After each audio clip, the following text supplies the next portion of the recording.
Euro കപ്പിന്റെ pre ക്വാർട്ടറിലെ കരുത്തരുടെ പോരാട്ടത്തിൽ Belgium വീണു. ഇരു ടീമുകളും ഗോൾ രഹിത സമനിലയിൽ എക്സ്ട്രാ ടൈമിലേക്ക് പോകുമെന്ന് കരുതിയ മത്സരത്തിലെ 85-ാം മിനിറ്റിൽ ബെൽജിയൻ ഡിഫൻഡർ വെഡ്രോഗന്റെ കാലിലൂടെ പിറന്ന സെൽഫ് ഗോളാണ് ഫ്രാൻസിനെ ക്വാർട്ടറിൽ എത്തിച്ചത്.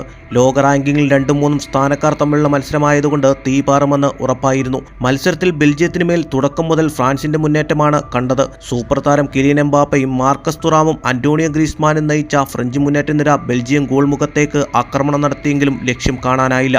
പ്രതിരോധ കോട്ട കെട്ടിനിന്ന ബെൽജിയത്തിന് മുന്നിൽ ഷോട്ടുകൾ വിഫലമായിക്കൊണ്ടിരുന്നു. ഫ്രഞ്ച് മുന്നേറ്റത്തിനെതിരെ തിരിച്ചടിയെന്നോളം ബെൽജിയം സ്ട്രൈക്കർ ലുക്കാക്കുവിന്റെ ഷോട്ട് മെഗ്നാന്റെ കാലിൽ തട്ടി ലക്ഷ്യം തെറ്റി.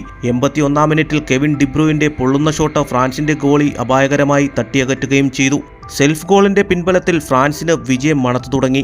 ആ ഗോളിന്റെ ആഘാതത്തിൽ കൃത്യമായ ചെറുത്തുനിൽപ്പില്ലാതെ ബെൽജിയം കീഴടങ്ങി. കരുത്തരുടെ മത്സരത്തിൽ എതിരില്ലാത്ത ഒരു ഗോളിന് വിജയം ഫ്രാൻസിന് സ്വന്തം. ഇതുപോലെയുള്ള ഏറ്റവും പുതിയ യൂറോ അപ്ഡേറ്റുമായി കാണാം. കാത്തിരിക്കാം.